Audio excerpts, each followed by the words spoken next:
বৈষম্য বিরোধী ছাত্র আন্দোলনের কর্মীদের হাতে আটক হয়েছেন নিষিদ্ধ ছাত্র সংগঠন ছাত্রলীগের নোয়াখালী জেলার সাবেক সাধারণ সম্পাদক আবুল হাসনাত আদনান। ঢাকায় এক আত্মীয়ের বিয়ের দাওয়াত খেতে এসে আটক হন তিনি। সোমবার রাতে তাকে রাজধানীর বাংলা মোটরের রূপায়ণ ট্রেড সেন্টারের ওয়াটারফল রেস্টুরেন্ট থেকে আটক করা হয়।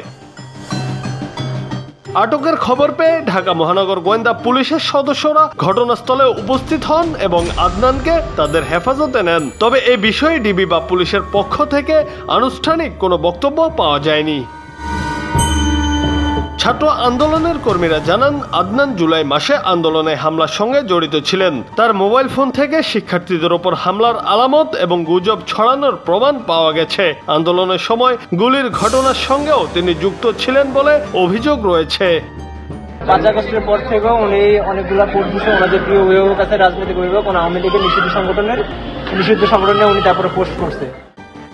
তবে আদনানের পরিবারের এক সদস্য দাবি করেছেন, আবুল হাসনাত আদনান কোমরের ব্যথাজনিত সমস্যায় ভুগছেন। জুলাই মাসে তিনি ঢাকায় অবস্থান করলেও কোনো হামলার সঙ্গে জড়িত ছিলেন না। নোয়াখালীতেও তার বিরুদ্ধে কোনো অভিযোগ নেই। জুনায়েদ আহমেদ, বাংলা টিভি।